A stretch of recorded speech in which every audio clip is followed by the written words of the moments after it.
Alright, Victorum gaming fans and bolt action fans, we're back. We got another little unboxing for you guys today. So we're going to take a look at the new Sd.Kfz 251/7D Pionierwagen. This is the new version that's all plastic, so we'll be right back after we get everything open for you.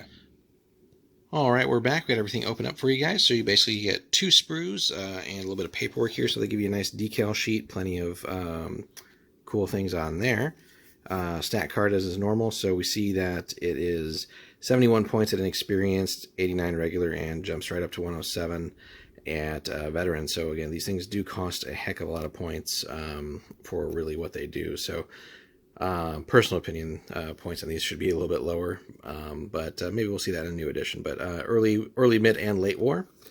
And on the back, we get, let's see, half track, transport up to 12 men, damage value of 7. It's got open topped, of course.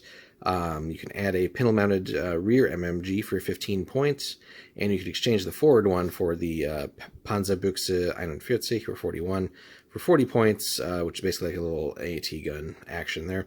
It can tow pretty much everything, and basically, as you can see there, the basically the light AT gun, so range 48, one shot, gets a pen of +4, and just a 1-inch HE. But so you can actually get a surprising amount of firepower out of it if you want to go that route. But again, you're now adding 40 points to the cost of that, so it's definitely pretty hefty in points for what it does, and really does not take much to put some pin markers on these things or damage them or blow them up. So again, that's why I think they're just a little overcosted for what they do in the game.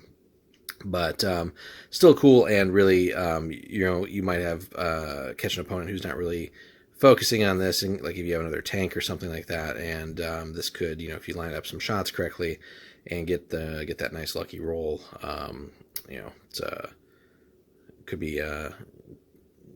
be worrying for the opponent if you can, you know, take out something like a light tank or something like that, even a medium potentially. But yeah, again, just a lot of points for that. Then the booklet itself is pretty cool. Got the instructions and just a little bit of history as they normally do. Interesting little discrepancy here. So obviously I think you got to go with the game card, but the stats that they listed here, so the historical stats, definitely sort of contradict what it did in the game. So, you know, here we have listed crew of 2, commander and driver, plus up to 4 passengers, probably just because of all the, you know, Pioneer gear taking up space, and you know, ammo for like the AT gun and just other things like that. But then in the bolt action rules itself, just, you know, can transport up to 12 men. So obviously that's 6 more than what it is listed as historically having, but you know, it's a game. So just a little interesting thing that is, you know, right there in the packaging, right there in the booklet, and then the stat card too. But enough about that. We're here to see the model. So again, great, glorious new plastic kit here. Just the 2 sprues, and like I said, if you've already worked on like the other plastic half tracks for the Germans, it's, you know, going to be fairly similar for you. So not a whole lot of stuff to put together here. Really great detail, especially in the tracks. Various little bits and stuff here, stowage and stuff like that. The main hull, of course. We'll flip that around for you guys here, so you can see the inside there. It's even got looks like a pickaxe mold to the frame there. So really cool stuff. And then the second frame basically has the hull top, the front wheels, extra wheel for the front too if you want to model it with that, and then the various stowage gear, things like that, and then some crew as well, which is pretty cool. Some sitting down crew, definitely adds a little bit of character to the vehicle itself.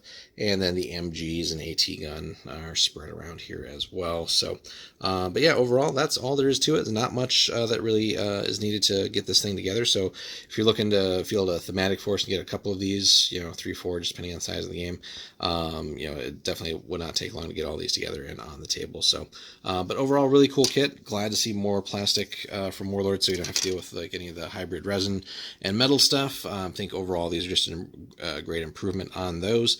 But as far as use in the game, of course everyone's going to have a different opinion, but in general, like I said towards the beginning of the video, I think they're just overcosted for what they do. Trucks give you the same, if not better, transportation for far fewer points, and you can still add a machine gun to those too. And you get your order die, and you've got everything you need your transport to do. So, I think you can get something like 2 trucks for one of these. So, go figure, 2 order dice and more firepower, and more things to shoot at for the enemy than just the one of these. But like I said, there's other games out there, but overall, still a good forward or good piece of progress here. Just to have this in plastic and new, and again, depending on how you field it and things like that, and who knows, at some point we'll maybe see a new edition too. So maybe transports and stuff like that will get retweaked for the game. But overall, happy to have it, and we'll show you guys the finished product here once we get it assembled for you as well. So let us know your thoughts on the new Pioneer half track here in the comments, and we'll look forward to seeing the next one.